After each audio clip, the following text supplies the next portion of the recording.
반갑습니다. 복지 콕콕입니다. 지난 2부에 이어서 3부 시작합니다. 이번에는 3부 요양보호와 생활지원입니다. 가장 먼저 8장 의사소통과 정서 지원인데요. 그중 1절 효과적인 의사소통과 정서 지원입니다. 278쪽에 설명이 일부 수정이 되었고요. 283쪽에서 284쪽 의사소통에 대한 원칙, 특히나 바이스텍 7원칙이 매우 중요해졌습니다. 이 부분 반드시 제목과 함께 그 내용들을 따로 공부해 두셔야 합니다. 이번에는 2절 상황별 의사소통의 실제인데요. 294쪽에서 295쪽이 1번부터 5번까지 모두 추가가 되었고 또 수정이 일부 되었습니다. 예전에는 판단력, 이해력 장애, 또 주의 결핍력 장애, 진압력 장애를 따로따로 구분하던 것이 이번 교재에서는 치매로 인한 장애로 통합이 되었기 때문에 공부는 훨씬 더 쉬워졌다고 할 수 있겠습니다. 296쪽에서 297쪽에 상황별 의사소통이 추가가 되었는데 이 부분은 15장 상황별 사례하고도 연관이 되기 때문에 굉장히 중요합니다. 상황과 대처 및 의사소통 방법에 대해서 정리해가면서 공부를 하실 필요가 있습니다. 다음은 3절 여가활동 지원인데요. 299쪽에 3. 대상자 중심 여가활동 선택이 추가가 되어서 한번 읽고 넘어가시면 되겠습니다. 이번에는 9장 요양보호 기록과 업무 보고가 들어가는데 여기에서는 기록에서는 급여 제공 계획서라든가 개인별 장기 요양 이용 계획서 그리고 방문 간호, 인지 활동 등과 같은 기록이 중요해졌고요. 업무 보고에서는 사례 관리가 매우 높은 비중으로 차지하고 있음을 알 수가 있기 때문에 그 부분 중점으로 공부를 하시면 좋겠습니다. 우선 1절 요양보호 관찰과 기록입니다. 전체가 다 중요합니다. 304쪽에서 306쪽 1. 요양보호 관찰 내용이 전부 추가가 되었고요. 308쪽에 각 기록의 종류가 일부 추가가 되고요. 또 설명 역시 추가가 되어 있습니다. 기존 교재에서도 개인별 장기 요양 이용 계획서는 중요하다라고 말만 했었지 설명이 따로 없었는데 이번 교재에서는 설명이 충분히 나와 있고요. 특히나 309쪽에 2번 장기 요양 급여 제공 계획서에 대한 내용이 추가가 되었습니다. 이 급여 제공 계획서는 요양보호사 선생님들이 기록하는 서류는 아니지만 이를 바탕으로 서비스 제공이 이루어지고 있기 때문에 중요하게 다루고 있는 것 같고요. 312쪽에 설명란을 보면 제일 위에 시작 전송 후 최소 30분 이상 경과해야지만 종료 전송이 가능하다라는 그러한 내용이 추가가 되었고요. 313쪽에 인지활동형 방문요양 태그 전송이 추가가 되었습니다. 인지활동 지원을 하게 되면 인지자극 활동과 일상생활 함께 하기를 반드시 60분 이상씩 찍어야 한다라는 것, 그 내용이 중요합니다. 그리고 315쪽에 방문 간호 역시 태그 전송이 추가가 되었고요. 316쪽 4. 기관 내 활용 기록 이것은 일부 내용이 추가가 되면서 수정이 되었습니다. 그리고 320쪽 제공 계획서가 추가가 되었는데요. 이제까지는 이 급여 제공 계획서에 대한 서식은 저희들이 가르치지 않았었는데 이번 교재부터는 이 내용이 중요해졌기 때문에 알려드려야 할 것 같습니다. 또 328쪽 방문 간호 기록지 역시 추가가 되었습니다. 이번 교재부터 매우 중요하게 다루어지는 3절 사례관리 지원과 업무 회의입니다. 339쪽에서 342쪽 사례 관리에 대한 내용이 모두 추가가 되었기 때문에 이 사례 관리에 대한 내용을 충분히 공부를 하셔야 하고요. 그리고 344쪽에서 347쪽까지 급여 제공 절차 사례 따라하기가 실기로 그 내용이 추가가 되었습니다. 이번에는 10장 신체활동 지원인데 실기 내용이 전부 다 추가가 되었습니다. 우선 1절 식사와 영양요양보호인데요. 그 중에서 351쪽에서 354쪽 다 노인 영양관리가 추가가 되었습니다. 355쪽 다 연화도움식에서 일부 내용이 추가되어서 수정이 되었는데요. 연화도움식에서 점도 정진제는 녹말이나 전분 등이 있지만 요즘에는 시판도 하고 있는 것으로 알고 있습니다. 다음 359쪽 가의 기본 원칙에서 2항이 추가가 되었고요. 나를 보시면 식사 돕기 자세가 추가 수정되었습니다. 그리고 360쪽 다 돕는 방법 역시 정리되면서 수정이 되었고요. 361쪽에 돕는 방법 중에서 13번 추가가 되었습니다. 그리고 오른쪽 박스 연하곤란 증상에 대한 내용도 추가가 되었기 때문에 이 부분 역시 공부를 하셔야겠습니다. 이번에는 2절 투약독기인데요. 투약독기에서는 367쪽 1번 일반적 원칙 중에서 3항이 추가되었는데 3항은 약물 투약을 거부하거나 평소와 다른 이상 반응이 나타날 경우에 간호사나 시설장 그리고 관리 책임자에게 신속하고 정확하게 보고한다라는 내용입니다. 다음은 3절 배설 요양보호인데요. 375쪽에 우측 박스 꼭 알아두기가 추가가 되었고요. 389쪽 하단 박스 포인트 내용이 추가가 되었는데 요루와 또 장루 관리에 대한 내용입니다. 다음은 4절 개인위생 및 환경관리인데요. 이 4절에서는 목적 그리고 주의사항, 확인 등이 다 추가가 되었고요. 그 중에서 395쪽 1항 준비가 상당히 많이 추가가 되어서 수정이 되어 있는 걸 볼 수 있었고요. 398쪽 방법 7항의 하단을 보시면 본인이 하는 경우에서부터 본인이 할 수 없는 경우가 추가가 되었음을 볼 수 있었고요.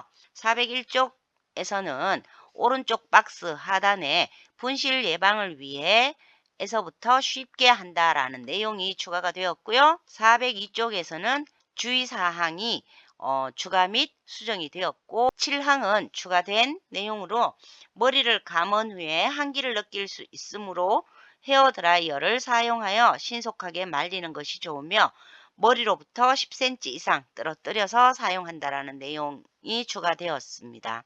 그리고 403쪽의 방법 중에서 1항 실내 온도가 추가가 되었고요. 4항에서는 물 온도가 추가가 되었는데 제가 이 부분을 분석하면서 목욕이라든가 아니면 머리 감기 등에 따라서 물 온도 확인 방법이 다르더라고요.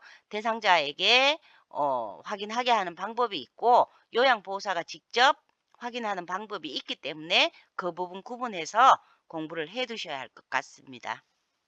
이번에는 410쪽 주의사항 중에 5항과 6항이 추가가 된 걸 볼 수 있었고요. 다음 411쪽에 방법의 2항 비누, 면도 크림, 젤이 추가가 되었습니다. 기존 교재에서는 폼 클렌징만 나왔었는데 이번 교재에서는 세면할 수 있는 종류가 많아졌습니다. 그리고 412쪽 4항, 5항, 6항이 모두 추가가 되었습니다.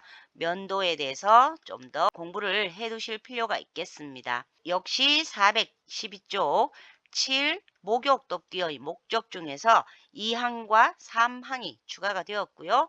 주의사항에서는 4항이 추가가 되어 있습니다. 그 다음 413쪽 주의사항 6항 물 온도가 수정이 되었고요. 416쪽 방법에서 일부 수정이 되었습니다. 420쪽은 6항이 일부 수정이 되어서 예전에는 무릎을 세워서 라는 말이 있었는데 이번 교재에서는 무릎을 구부리고 다리를 세운다라는 말로 수정이 되었습니다. 그리고 8항은 추가가 되었고요. 425쪽 주의사항 중에서 6항은 일부 수정이 되었습니다. 5절 체위 변경과 이동입니다. 437쪽 2 주의사항에 2항과 3항이 추가가 되었고요. 439쪽 4 상체 일으키기에서 일부 정리되고 수정이 되었습니다. 444쪽은 체위별 욕창 부위 3가지 자세가 추가가 되었는데요. 기존에는 앙와이 자세만 있었다면 이번에는 측Y라든가 자위 그리고 복Y가 들어왔다는 점 달라졌습니다. 447쪽은 목적이 추가가 되었고요. 449쪽에서는 발판 높낮이 조절하기가 정리되면서 수정이 되었고요. 그리고 이번에 휠체어에서의 올바른 자세가 설명이 되면서 추가가 되었습니다. 역시 5절이고요. 451쪽에 5 방법에서 추가 설명이 많아졌습니다. 수정이 되었고요. 453쪽 역시 설명이 추가되면서 정리가 되었고요. 457쪽은 휠체어에서 자동차로 이동하기인데 이 부분은 축소 수정이 되었고요. 458쪽 자동차에서의 휠체어로 옮기기에서는 2항과 3항이 추가 수정이 되었고요. 467쪽은 다 보행기 사용이 상당히 축소되면서 정리가 되었습니다. 6절 복지연구 역시 많은 내용이 추가되면서 중요해졌음을 알 수 있었고요. 469쪽에서 470쪽 노인과 장애에 대한 이해 내용이 전부 다 추가가 되면서 복지연구에 대한 정리를 더 명확하게 했음을 알 수 있었습니다. 471쪽에는 용어 및 종류별 복지 연구를 구분해서 정리해 두고 있고요. 474쪽 소변기는 남성용과 여성용으로 구분해서 설명하고 있습니다. 그리고 475쪽에 요실금 팬티가 추가가 되었기 때문에 이 부분 공부를 따로 하셔야 할 필요가 있어 보이고요. 477쪽에 박스는 전체가 다 추가되었기 때문에 자세하게 공부를 해 두어야 하겠습니다. 그리고 478쪽 옮기기 및 이동 관련한 복지 연구 역시 설명이 추가가 되었고요. 481쪽에는 성인용 보행기에 대한 내용이 추가가 되어 있어서 이 또한 공부를 하실 필요가 있습니다. 그리고 넘어가서 484쪽에 보면 지팡이에 대한 설명이 추가가 되었습니다. 역시 복지연구인데요. 488쪽에 3번 목욕 관련 복지연구에 대한 설명이 추가가 되었고요. 490쪽에 목욕 의자는 실기가 추가가 되어 있습니다. 그리고 490에서 491쪽까지 목욕 리프트에 대한 설명이 또 추가가 되어서 공부가 필요해 보이고요. 493쪽에서 494쪽에 실기가 추가가 되었음을 알 수 있었습니다. 예전에는 미끄럼 방지 용품이 자세히 나오지 않았었습니다. 그리고 499쪽에서 500쪽 사이에 침대 상판에 대한 내용이 자세하게 추가가 되었기 때문에 이 부분 역시 공부를 해 두실 필요가 있겠습니다.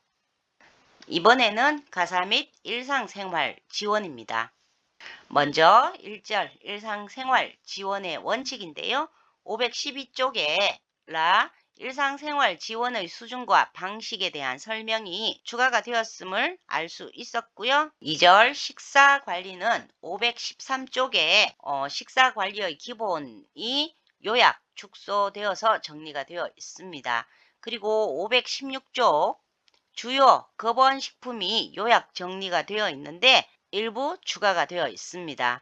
518쪽 대표식품 및 불량식품에서 1인 1회 분량의 예시의 종류가 상당히 많이 달라져 있음을 알 수 있어서 이 부분 역시 따로 공부를 해 두셔야 할 것 같고요. 519쪽에 권장 식사 패턴이 나이가 구분이 되고 설명 또한 추가되면서 수정이 되었습니다. 권장 식사 패턴은 제 동영상에 보시면 외우는 방법을 표로 따로 구분해 놓았기 때문에 그 부분 참고하시면 좋겠고요. 525쪽에 기본 원칙이 추가되면서 정리되었고요. 529쪽가 당뇨병 대상자의 식사 관리에서 합병증 종류가 추가되어서 정리되어 있음을 알 수 있었습니다. 그 다음 530쪽에 고혈압 대상자 식사 관리 역시 구분 및 추가 정리가 되어 있고요. 531쪽 7항 칼슘에 대한 내용이 추가가 되었습니다. 533쪽 저장 및 연하 곤란의 예방과 관리를 위한 식생활 수칙이 요약 정리되어 있는 걸 알 수 있고요. 534쪽 2항이 수정이 되었는데 기존에는 하루 8잔 이상에서 개편 교재에서는 6잔에서 8잔 이상으로 수정이 되었습니다. 그리고 535쪽 사항에 비타민 D가 추가가 되었음을 알 수 있습니다. 이번에는 3절 식품 주방 위생 관리인데요. 536쪽 식품 주방 위생 관리가 정리되면서 수정이 되었고요. 538쪽에는 달걀 산란 일자가 추가가 되었기 때문에 이 부분 공부를 하셔야 될 것 같습니다. 즉 산란 일자 그리고 생산자 고유 번호 또 사육 환경 그렇게 구분되어 있는 달걀에 대한 공부를 하실 필요가 있겠고요.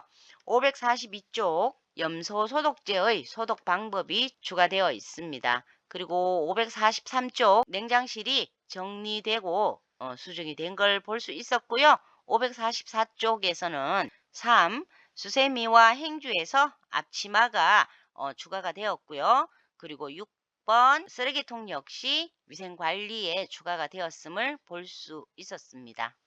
이번에는 4절 의복 및 침상 청결 관리 그리고 5절 세탁하기인데 거의 변화가 없어서 정리한 내용이 없고요.